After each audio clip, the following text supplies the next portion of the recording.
Welcome to Transport Vlog. My name is Paul and I'm outside the northern entrance to the new Victoria Cross City Metro station. And as you can see, I'm not the only one that's here. That's because there's a community open day today, so it's time to have a look inside. But before we do, let's get our bearings. Victoria Cross is the second new station on the Sydney Metro City and South West extension and is one of two stations on Sydney's lower North Shore. It will serve the major commercial centre in North Sydney, which has the second largest number of office buildings after Sydney's CBD. The main entrance is on Miller Street with an additional way in from Denison Street, and this is right in the heart of the North Sydney CBD area. And further north is a second entrance building which is on the corner of Miller Street and McLaren Street. Both entrances are connected by pedestrian passageways that lead to the island platform that is directly below Miller Street. For this community open day, which took place on Sunday the 25th of February, access was via the northern entrance, so that's where I'll start. And here is this entrance exit, which is on Miller Street, and it has the Victoria Cross name in large white letters on the canopy above. It's within a building that has no windows on this side, but it does have some interesting artwork on the walls. Now looking from McLaren Street, and as this road descends, a lower level begins to appear. And within this lower level is a large secure bicycle storage facility. Everything else in this building is not for public use and includes all the systems and equipment that are needed to operate this station and the metro service too. Now back to this entrance exit, and there is a small plaza on the left, which has a few seats and a filtered water refill station. The canopy above has these white panels with some black strips that contain lighting, and it does a good job of reflecting what is happening below, which on this day included lots of excited people that were eager to see this brand new station for themselves. And there was also a camera crew and some people that you might well recognise. When exiting this station, you'll see Miller Street straight ahead, with the McLaren Street junction just behind the Metro Lollipop sign. There's an Opal top-up machine on the left, a passenger information display, and a couple of help points. The ceiling is very distinctive and is a taste of what's to come down below. And the floor-to-ceiling windows on the right are facing McLaren Street and bring some natural light into this area. Okay, so we've got the ticket gates here, and this entrance is very unusual in that it only has lifts. And this is a first for Sydney Metro, and the reasons for this will be explained in a moment. So I've got Hugh Lawson here, the Project Director for Sydney Metro City and South West. Welcome to Victoria Cross. There was never going to be an entrance here originally, and then it happened. So what was the story about that? So originally we were just going to have a services building at the northern end of the station, so for tunnel ventilation and electrical equipment and all those sorts of things. It's actually going to be located just on the other side of Miller Street, and we acquired property down there. But as part of the planning process and with feedback from the community, there was a bit of pushback on that particular location, particularly around some of the noise impacts with the adjacent schools and other residents. So in the end we moved to this site on the corner of McLaren Street. And also the decision was made to turn it from just a services building, which this still is, and the floors above the station entrance here are totally services. There's a huge amount of equipment around the lift shafts on all of those levels, 10, 12 levels down.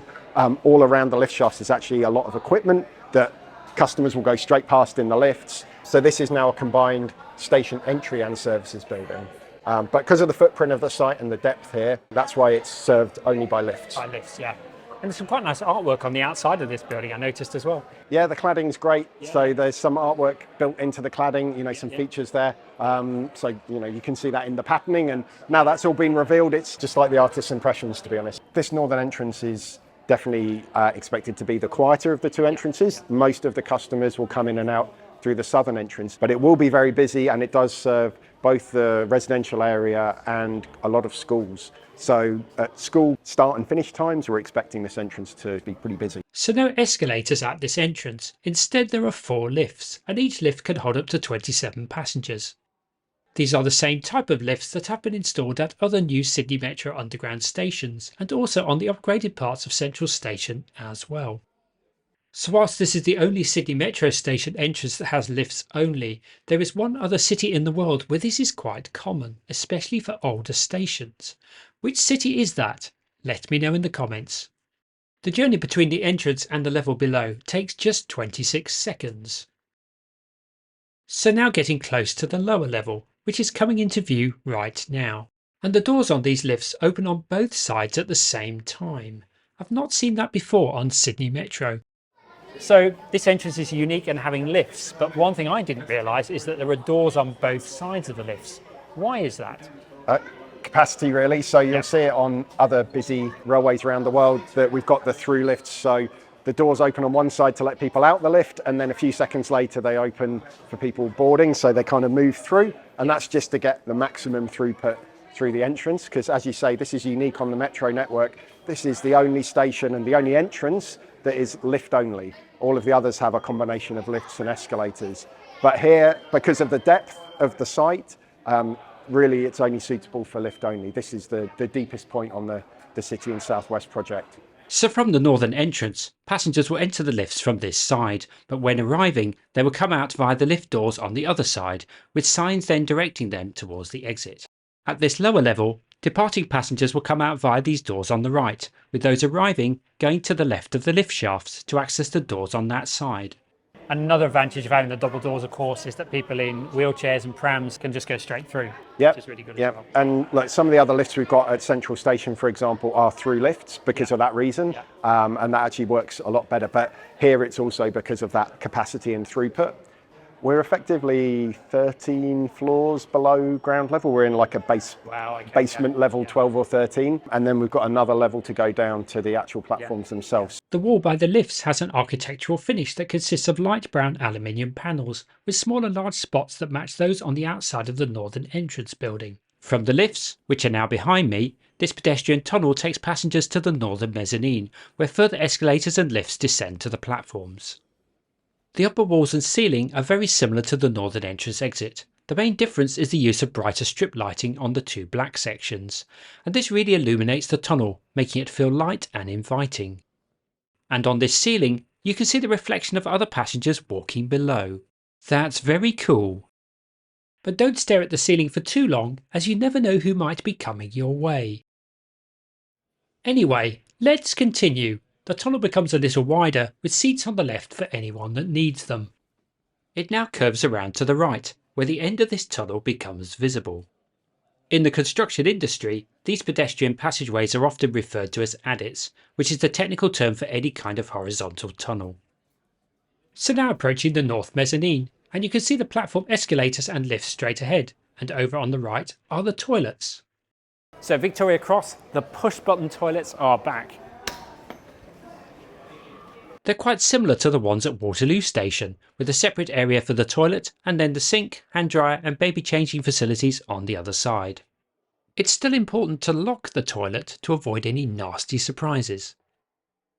Adjacent to the toilets are the two lifts that go down to the island platform below, and on the other side of the lifts are the two escalators that also go down to platform level. And close to these escalators was someone that was even more excited to be here than me. I often wonder who is inside the costume. I mean, it could be someone really famous that wants to be invisible for a while. I guess we'll never know. So now for a jaw-dropping view of the mined cavern that contains the island platform, two mezzanine levels and all the platform escalators. It's so much larger than I was expecting, and it really is breathtaking. Just here are the two escalators that I'll be going on shortly, but first let's talk about some of the materials used. So we think the panels that are just above the platform screen doors are powder coated aluminium.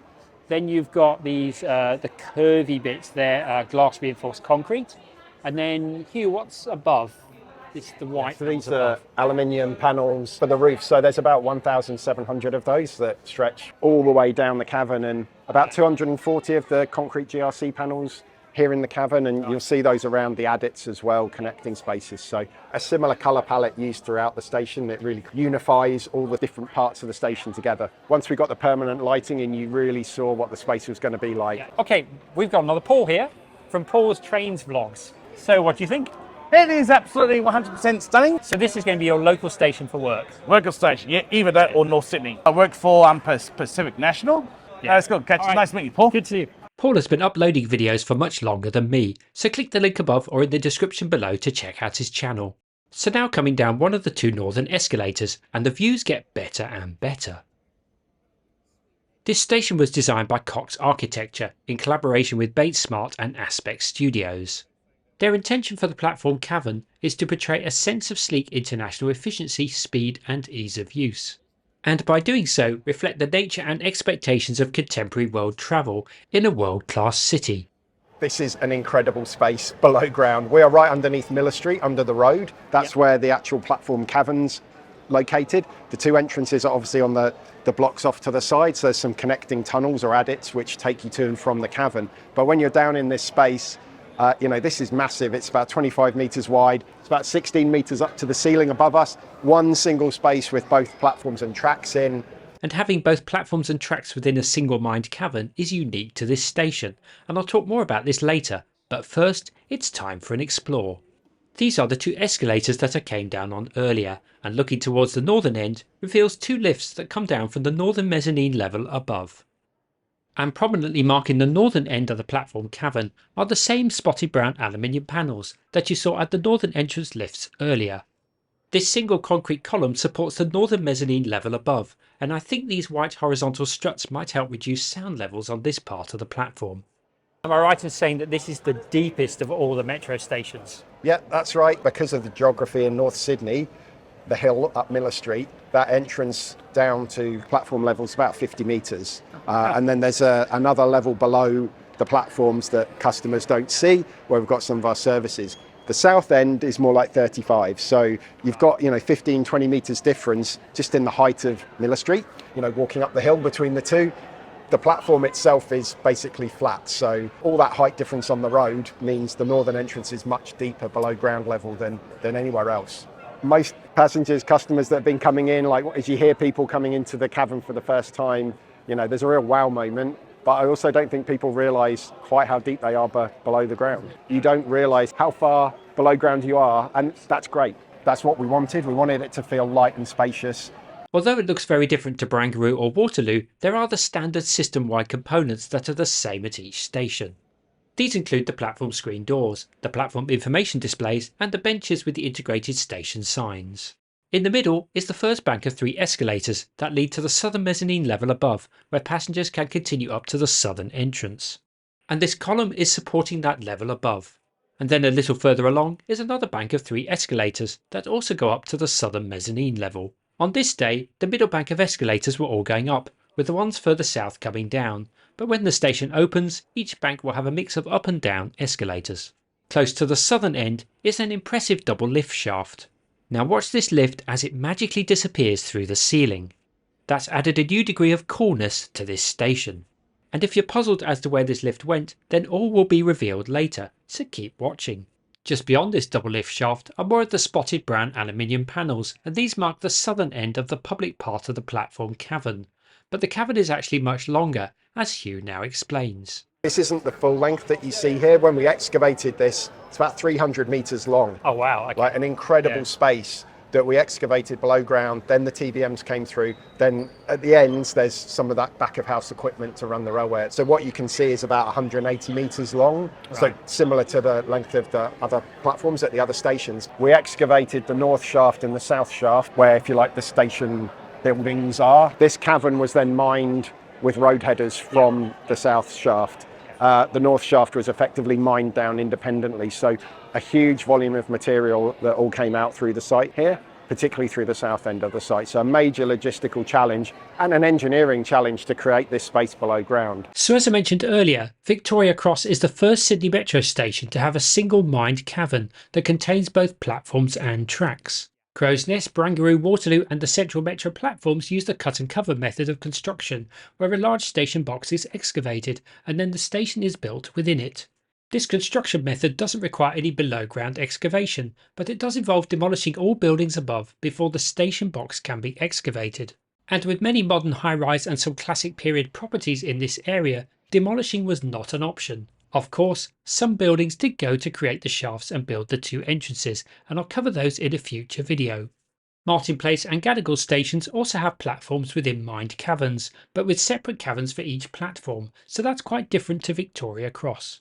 Now, after seeing this worker walking the track, we realised that seeing a test train today was probably not going to happen, but I did find someone that could give me an update on this. So I've got Kate here. Kate is the testing and commissioning manager for Sydney Metro. So how is the train testing going? I've been seeing a few trains over at weekends and in the week. So how's it all going? It's going really well. We're entering like a really intense period of testing at the moment. So obviously Taylor Swift is on this weekend, so we're not testing. But we've got 4 back-to-back weekends of testing coming up. Okay. So real intense period. Lots of focus on not just the trains, but the systems integration. Yep. So it's all really coming together, and it's this final push now. And what kind of frequency will you be running over those test weekends coming up?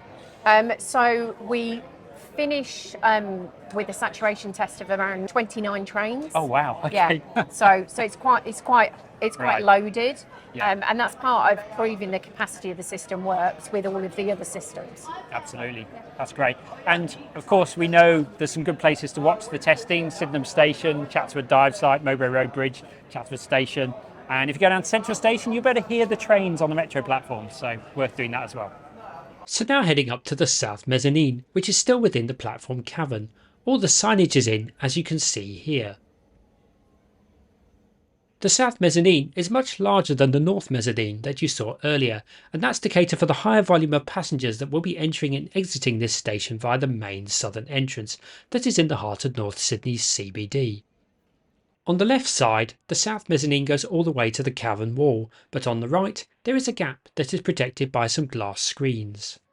Now looking back towards the central bank of escalators, and the views of the cavern from here are just as amazing as from the North Mezzanine. These are the southern bank of escalators that you saw from the platform earlier.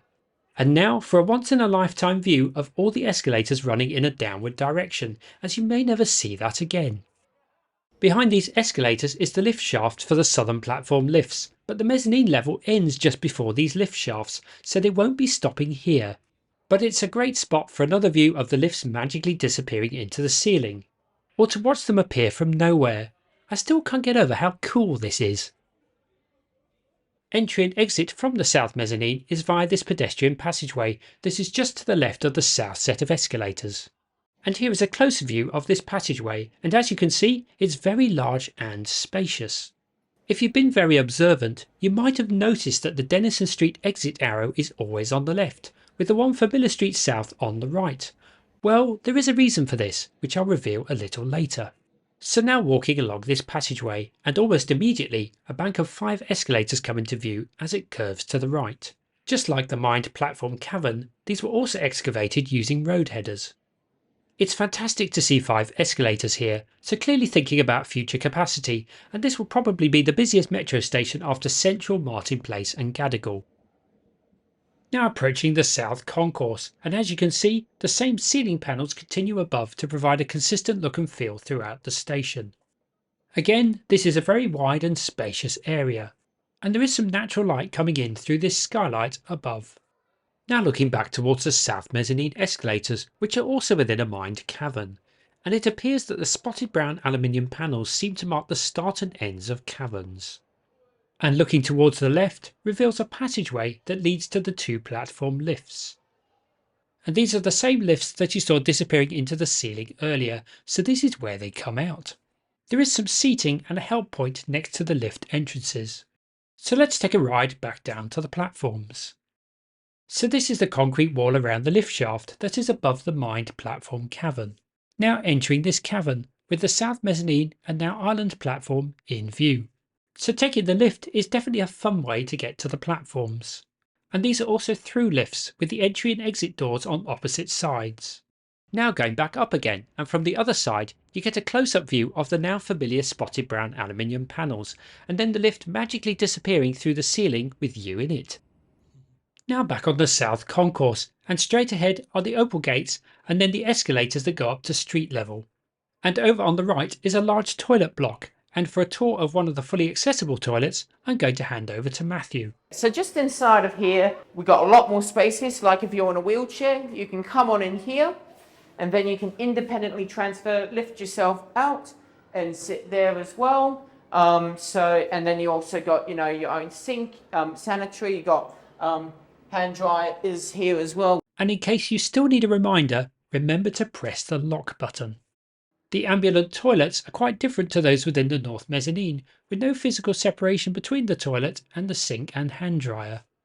Often the regular communal toilets that we're all used to are often quite overwhelming, especially for people on the spectrum. So I'm very happy that they're now starting to install these. So now back on the South Concourse and heading towards the Opal gates, and as you can see there are lots of them. And from these gates you can see a number of cladded columns that appear to support the curved upper wall and ceiling on this side. And this is also where the Opal top-up machine and information panels are located. For this open day there was a model of the station and integrated commercial development above, and I'll come back to this a little later. Okay, so behind me there are 6 escalators, but you need to decide which 3 to go on. So these 3 here that are working, these go up to the Miller Street exit, and the other 3 on the other side, these go up to the exit on Denison Street.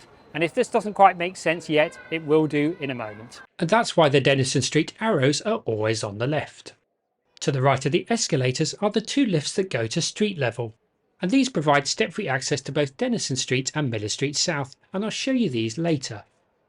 So now on one of the 3 escalators that go up to the Miller Street South entrance exit. The 2 lifts are very visible on the right.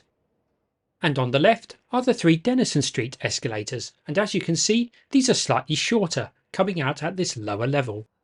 So now approaching the Miller Street South entrance exit, and the materials and finishes are the same as on other parts of this station.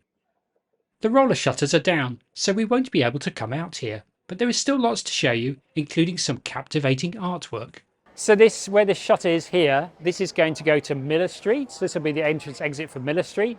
And then this other shutter door here, this is going to go to a new laneway. I'll start with the first entrance exit, which is on the right and faces Miller Street. And this is how it looks from the outside, with the roller shutters on the right. There are 2 floors, with the station entrance occupying the lower floor only.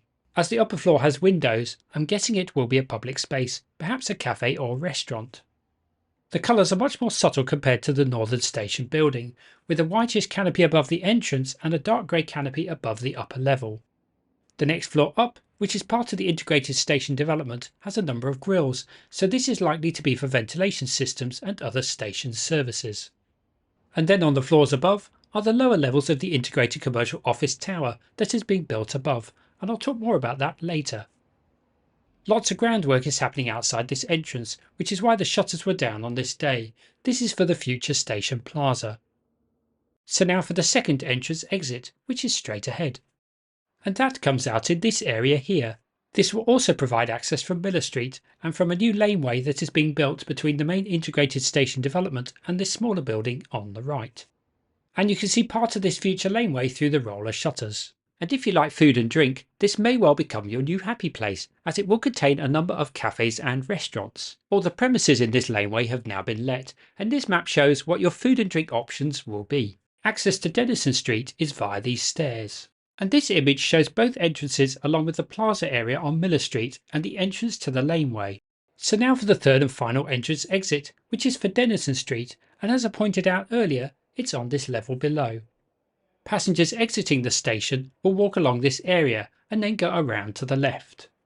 And this is how it would look when finished. The escalators are behind, the laneway is above, and below the laneway is where this passageway veers around to the left. Passengers will then continue along this underground walkway that is now directly below the laneway to come out at Denison Street. And this connection will have 10 retail spaces, and these have already been leased, so this is what will be here. This area of North Sydney is also very hilly, with Miller Street being quite a lot higher than Denison Street, so the lower station level and underground walkway was necessary to provide step-free access. And that will be via the same lifts that go between the South Concourse and the Miller Street South entrance exit, and that's because these lifts have an additional stopping point for the lower Denison Street level. So it's S1 for Denison Street and S2 for Miller Street. The Denison Street lift entrance is not visible in this image, but it will be over on the right. This underground walkway will come out almost opposite number 1 Denison Street, which is now the home of Channel 9. This is how it looks at the moment, with the below ground walkway just here. And now for a closer view, complete with metro sign. So when finished, the underground walkway will come out directly on Denison Street with the laneway above it. And access to the laneway from Denison Street will be via these stairs. So now back at the Miller Street South entrance, and when entering the station, you'll see the 2 lifts on the left and the 3 escalators straight ahead. And above these escalators is this captivating and beautiful piece of digital public art, and to tell us more about it is Cathy Westlake, the Associate Director Design for Sydney Metro. This artwork is called Sundial, and the artists who developed it are a team called Lightwell. So it's Indigo Handley and Michael Hill. You can see that it's got numbers around the frame, the screen, and it's actually a 24-hour clock. So a sundial tells the time in 24 hours. These artists, they work mainly in digital art, and they filmed hundreds of hours of footage at all times of the day and night and at all seasons in remnant bushland in North Sydney at Balls Head and Foley Point. And then they've written an app, and the app makes it so that the footage that is running shows the sun or the moon at the time of the day that you're experiencing the artwork. So you can see at the moment it's between 10 and 11 there.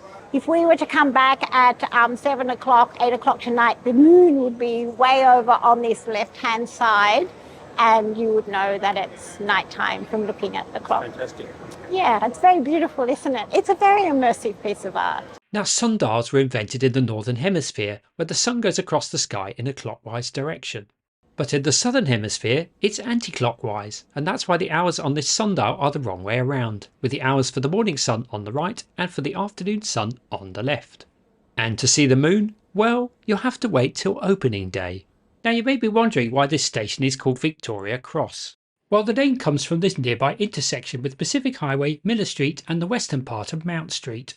And it features this heritage-listed North Sydney post office that opened in 1889 and is still a post office today. This intersection became known as Victoria Cross in 1939 following a public naming competition.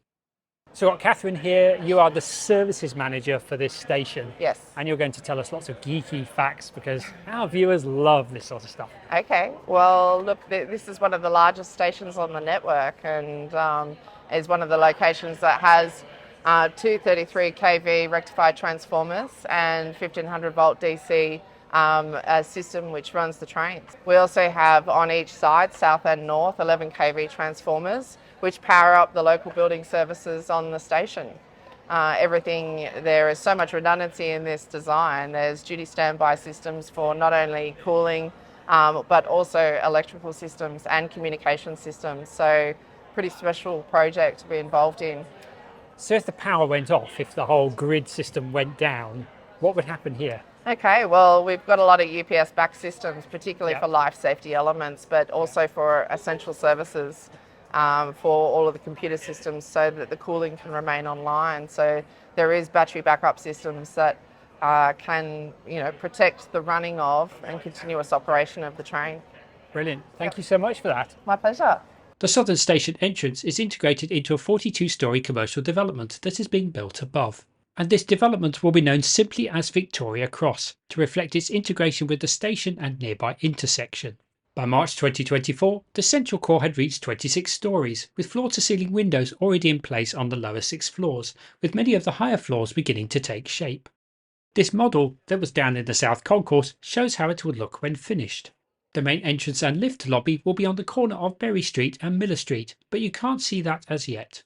On Miller Street, between the commercial tower and station entrance, will be 5 new restaurants with a tree-lined plaza area in front of them.